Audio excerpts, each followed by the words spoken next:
In the shadowed depths beneath the world of the living lies a kingdom no mortal returns from.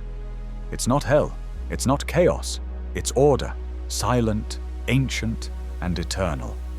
This is the realm of Hades, the Greek god of the underworld. Feared, misunderstood, and often mistaken for evil, Hades is far more complex than the villain he's so often portrayed as. Today, we're uncovering the truth about the Shadow King, the god who ruled the dead, but was never truly one of them. Long before Olympus was home to gods, the world was ruled by titans, immense, primal beings of chaotic power. Hades was born to Cronus and Rhea, titans themselves. He was one of 6 siblings, alongside Zeus, Poseidon, Hera, Demeter, and Hestia. But their father Cronus had a terrible secret. He feared a prophecy that one of his children would overthrow him, just as he had overthrown his own father Uranus. So one by one, as each child was born, Cronus did the unimaginable and swallowed them whole. Hades was consumed like the rest, trapped in his father's belly, until Zeus, the youngest, was hidden away by Rhea.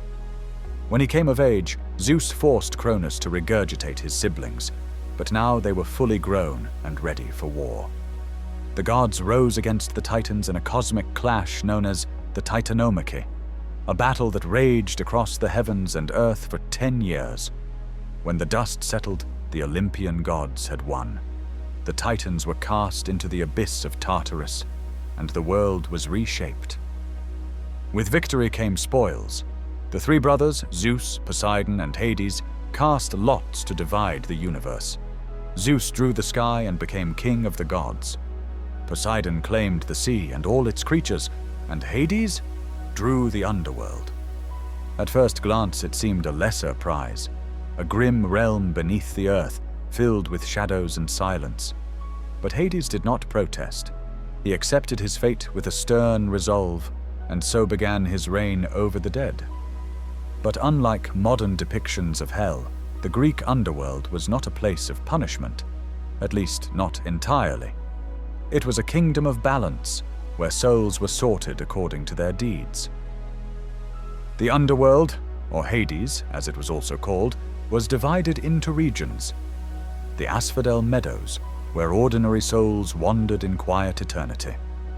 The Elysian Fields, a paradise for the heroic and virtuous. Tartarus, the pit of torment for the wicked and the Titans. And the river Styx, black and unyielding, marking the boundary between life and death. It was not chaos, it was order, a place of judgment, of finality, and above all, respect for the dead. Hades ruled with a firm but fair hand. He was not cruel, but he was unbending. He did not cause death. He simply received the souls who crossed that final threshold. And though he rarely left his domain, his presence was felt in every funeral, every burial rite, every whisper of the afterlife.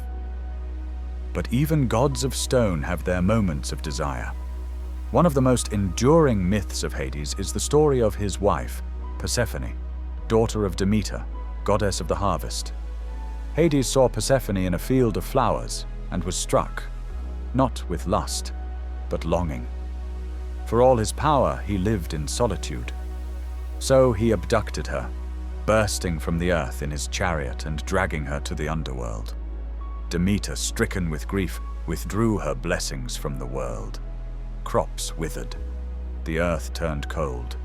Famine swept across the land. Zeus intervened, and a compromise was struck. Persephone would spend part of the year with Hades in the underworld, and part with her mother on the surface. This cycle gave rise to the seasons, Persephone's descent marking autumn and winter, her return heralding spring and summer. Whether Persephone came to love Hades or simply accepted her role is debated. But in many tellings, she became more than a captive. She became queen, not a victim, but a ruler, walking beside Hades as an equal. It's easy to mistake Hades for the devil. Pop culture often paints him as malevolent, sinister, even flamboyantly evil. But the Greeks didn't see him that way. In fact, his name was rarely spoken at all, out of reverence and fear, not hatred. To speak it was to invite his attention. Hades was known by other names too. Pluton, meaning the wealthy one, because all precious minerals came from beneath the earth. And Aidoneus, a name cloaked in mystery. He wasn't a tempter or a torturer. He didn't demand worship, nor did he meddle in mortal lives. His power was inescapable, but impersonal. He was the final judge, the keeper of oaths, and the one who made sure the dead stayed where they belonged. Hades had few temples, few festivals. He wasn't loved, but he was respected, and feared in the way that death itself is feared. But even so, he wasn't without compassion. He allowed Orpheus to try and retrieve Eurydice from the underworld. He honored the rules of fate. And though he was stern, he was never unjust. In modern stories, he's often given more villainous traits. But the truth is far more intriguing. Hades is the embodiment of inevitability. He doesn't chase souls, he waits. Patient, eternal. So the next time you hear the name Hades, remember, it isn't just a name for death.